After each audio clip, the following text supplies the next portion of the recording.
하나님은 모세에게 나는 내가 해야 할 일을 갖고 있도다라고 선언하셨습니다. 하나님께서 여러분에게 맡기실 일이 있으신지 궁금했던 적이 있습니까? 그분께서 바로 여러분이 이루도록 예비하신 중요한 일이 있을까요? 저는 네라고 간증드립니다. 네팔에서 태어나고 자란 김일의 형제는 청소년기에 중국에서 공부했는데 같은 반 친구가 예수 그리스도의 복음을 전해주었습니다. 그 후 그는 브리검령 대학교에서 대학원을 다녔고 미래의 아내를 만났습니다. 그들은 솔트레이크 밸리에 정착하여 네팔 아이 2명을 입양했습니다. 여러 해가 지나 네팔 난민촌에서 1,500여 명의 난민이 유타로 이주했을 때 기리슈는 그들을 도와야 한다는 영감을 받았습니다. 유창한 모국어 실력을 갖추고 그들의 문화를 잘 이해했던 기리슈는 통역사, 교사, 멘토로 봉사했습니다. 네팔 난민 중에는 복음에 관심을 보이는 사람들이 있어 네팔 지부가 조직되었으며 기리슈는 이후 지부회장으로 봉사하고 몰몬경을 번역하는 일에도 참여했습니다. 하나님께서 기리슈를 어떻게 준비시키셨고 어떻게 쓰고 계시는지 보이십니까? 형제자매 여러분, 하나님께는 우리 각자에게 맡기실 중요한 일이 있습니다. 스펜서 W. 킴볼 회장님께서 자매들에게 전하신 다음 가르침은 우리 모두에게 적용됩니다. 지구에 오기 전에 우리는 특정한 임무를 받았습니다. 지금 그 상세한 내용을 기억하지 못한다고 해서 예전에 우리가 동의했던 영광스러운 사실이 변하는 것은 아닙니다. 이 얼마나 고귀한 진리입니까? 우리의 하늘 아버지께서는 여러분과 제가 이루어야 하는 구체적이고 중요한 일들이 있습니다. 이러한 신성한 임무는 특권을 지닌 소수의 사람이 아니라 성별, 인종, 국적, 소득 수준, 사회적 지위나 교회 부름을 막론하고 우리 모두에게 있습니다. 우리는 모두 주님의 일을 진척시키는 데 의미 있는 역할을 맡고 있습니다. 하나님 아버지께서 우리를 통해 중요한 일을 하실 수 있는지 의문을 갖는 사람도 있겠지만 기억하십시오. 그분은 늘 평범한 사람을 통해 위대한 일을 이루셨습니다. 우리는 선택의지를 행사하는 자이며 많은 의를 이룩할 능력이 우리 안에 있습니다. 러셀 앤 넬슨 회장님은 이렇게 가르치셨습니다.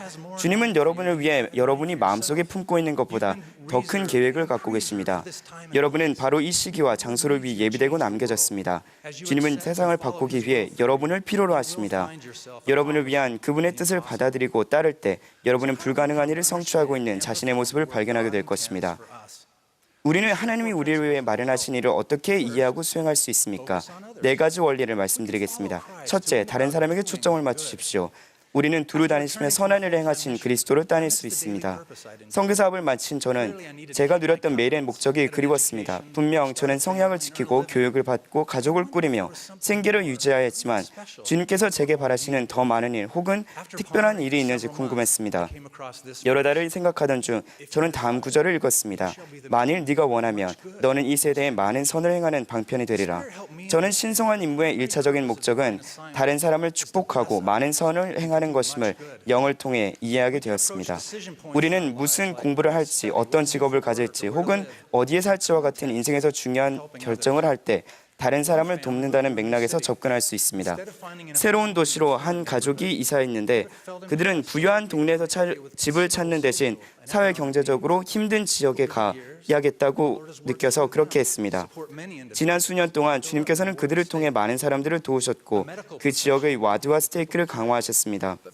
한 의사는 일상적으로 진료를 보던 중 일주일에 하루는 의료보험이 없는 사람들에게 무료로 진료를 해주어야겠다는 느낌을 받았습니다.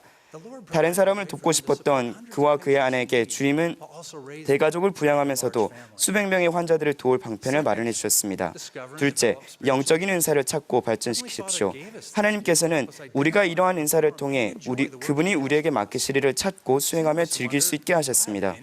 나한테 은사가 있기는 한가? 라고 의아해하는 분도 있겠지만 그 대답은 네입니다. 각 사람에게는 하나님의 영으로 한 가지 은사가 주어짐이니라. 이는 모두가 그로써 유익을 얻게 하려 함이니라. 경전에는 여러 종류의 영적인 은사가 나와 있지만 그 외에도 많은 은사들이 있습니다. 동정심 갖기, 소망 표현하기, 사람들과 잘 어울리기, 효과적으로 조직하기, 설득력 있게 말하거나 글쓰기, 분명히 가르치기, 열심히 일하기 등을 예로 들 수 있습니다. 우리는 어떻게 자신의 은사를 알 수 있습니까? 축복사의 축복을 참고하고 나를 가장 잘 아는 사람들에게 물어보거나 내가 선천적으로 잘하고 즐거움을 느끼는 것이 무엇인지 개인적으로 찾아볼 수 있습니다. 무엇보다 우리는 하나님께 여쭤볼 수 있습니다. 은사는 하나님에게서 오므로 그분은 우리의 은사를 알고 계십니다. 재능을 찾았을 때 우리는 이를 발전시킬 책임이 있습니다. 예수 그리스도께서도 처음에는 충만함을 받지 아니하셨으나 은혜의 은혜를 받아 발전하셨습니다. 한 청년은 미술 작품을 통해 종교적 가치를 고취시켰는데 저는 그의 작품 중 구주의 추상화를 좋아하여 저희 집에도 걸어두었습니다. 그는 자신의 예술적 은사를 발전시키고 사용했습니다. 하나님은 그 청년을 통해 다른 사람들이 더 나은 제자가 되도록 영감을 주셨습니다. 때때로 우리는 자신에게 특별히 중요한 은사가 없다고 생각합니다. 낙담한 한 자매는 이렇게 간구했습니다. 주님, 제 개인적인 사명은 무엇인가요? 그분은 다른 이들에게 관심을 기울이라 라고 대답하셨습니다. 그것은 영적인 은사였습니다. 그 후로 그녀는 쉽게 등한시되는 사람들에게 관심을 기울이며 기쁨을 찾았고 하나님께서는 그녀를 통해 많은 사람을 축복하셨습니다. 세상의 기준으로는 그다지 눈에 띄지 않는 은사들도 있지만 이는 하나님과 그분의 사업에 필수적인 것들입니다. 셋째, 역경을 활용하십시오. 시련을 통해 우리는 하나님 아버지께서 우리에게 맡기실 일을 찾고 준비할 수 있습니다. 엘마는 많은 환난 후에 주께서 나로 그의 손에 있는 도구를 삼으셨다고 설명했습니다. 구주께서 속죄희생으로 우리를 구하실 수 있듯 우리는 힘든 경험을 통해 얻은 지식으로 다른 사람을 북돋아주고 강화하며 축복할 수 있습니다. 한 성공적인 인사부 간부는 정리해고를 당한 후 축복사의 축복을 읽었는데 다른 사람의 취업을 돕는 회사를 창업해야겠다는 영감을 받았습니다. 저희 가족도 선교 사업을 마친 뒤 직업을 찾을 때 그분께 도움을 받았습니다. 주님은 그의 시련을 다른 사람을 축복해주는 디딤돌로 사용하셨고 동시에 그에게 더욱 의미 있는 직업을 주셨습니다. 한 젊은 부부는 사산을 겪었습니다. 마음이 아팠던 그들은 비슷한 상황에 있는 부모들에게 상담과 물질적인 지원을 제공하여 딸을 기리기로 했습니다. 주님은 역경을 겪으며 특별한 공감력을 키운 이 부부를 통해 일하셨습니다. 넷째, 하나님께 의지하십시오. 우리가 진정한 의도와 신앙으로 하나님께 간구할 때 그분은 우리의 신성한 임무를 알려주십니다. 임무를 찾게 되면 그분은 우리가 그것을 완수하도록 도와주십니다. 모든 것이 그의 눈앞에 나타나 있으며 그분은 적절한 시기에 우리에게 필요한 문들을 열어주실 것입니다. 하나님 아버지는 그분의 아들 예수 그리스도를 보내주셔서 우리가 예수 그리스도께 의지하여 자기 능력 이상의 힘을 얻을 수 있게 하셨습니다. 지방 정부가 내리는 결정에 관심이 있던 한 형제는 공직에 출마해야겠다는 느낌이 들었습니다.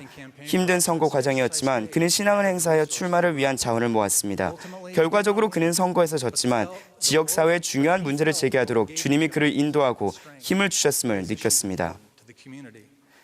발달장애 자녀들을 홀로 키우던 한 어머니는 자신이 가족을 충분히 부양할 수 있을지 걱정이 되었습니다.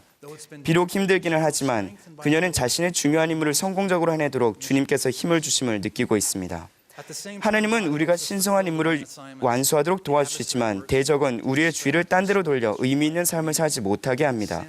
죄는 어쩌면 우리의 가장 큰 장애물인데 이는 죄가 성신을 느끼는 우리의 민감성을 둔하게 하고 영적인 힘에 접근하는 것을 방해하기 때문입니다. 하나님께서 우리에게 맡기실 일을 수행하려면 깨끗하게 되도록 힘써 노력해야 합니다. 우리는 하나님이 우리를 통해 일하실 수 있는 그런 방식으로 살아가고 있습니까? 사탄은 또한 덜 중요한 문제로 우리의 관심을 돌리려고 합니다. 주님은 교회의 초기 지도자들에게 이렇게 경고하셨습니다. 내 마음은 나의 일과 내가 부름을 받은 성역보다는 땅의 일에 더 많이 있었고 우리도 세상적인 일에 너무 몰두하여 우리의 신성한 의무를 등한시하고 있지는 않습니까? 이와 더불어 사탄은 우리가 부족하다는 느낌으로 낙담하게 만듭니다. 그는 우리 일을 너무 어렵거나 두려워 보이게 만들지만 우리는 하나님을 신뢰할 수 있습니다. 그분은 우리를 사랑하시고 우리가 성공하길 바라십니다. 그분은 우리 앞에서 가시며 우리와 함께하사 우리를 떠나지 아니하십니다. 또 사탄은 다른 사람이 맡은 일보다 우리가 하는 일의 가치가 덜하다고 속일 수도 있습니다.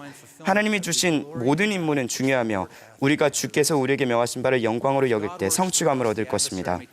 하나님께서 우리를 통해 일하실 때 대적은 업적의 공로를 우리 자신에게 돌리라고 유혹할 수도 있습니다. 하지만 우리는 구주의 겸손함을 본받아 개인적인 찬사를 피하고 그 대신 아버지께 영광을 돌릴 수 있습니다. 한 기자가 테레사 수녀에게 빈민을 도운 일생의 과업에 감사를 표하려 하자 그녀는 이렇게 말했습니다. 그것은 하나님의 일입니다. 저는 그분의 손에 있는 연필에 불과합니다. 그분이 생각하시고 그분이 쓰십니다. 연필은 그러한 일에 관여하지 않고 다만 그분의 뜻에 따라 사용될 뿐입니다. 사랑하는 형제자매 여러분, 우리 각자가 자신을 의의 무기로 하나님께 드리기를 권고드립니다. 드린다라는 말은 우리가 사용되길 원함을 그분께 알려드리고 그분의 인도를 구하며 그분의 힘을 사용하는 것을 뜻합니다. 언제나 그렇듯 우리는 완전한 모범이신 예수 그리스도를 바라볼 수 있습니다. 전세에서 하나님 아버지께서 내가 누구를 보낼꼬라고 물으시니 그러자 예수께서 답하시길 내가 여기 있사오니 나를 보내소서. 예수 그리스도는 우리의 구주이자 구속주로서 예임된 역할을 받아들이고 준비하시어 이를 수행하셨습니다. 그분은 하나님의 뜻을 행하셨으며 신성한 의무를 완수하셨습니다. 우리가 그리스도의 모범을 따르고 자신을 하나님께 드릴 때 그분께서 우리를 통해 그분의 사업을 진척시키시고 사람들을 축복하실 것임을 예수 그리스도의 이름으로 간증드립니다. 아멘.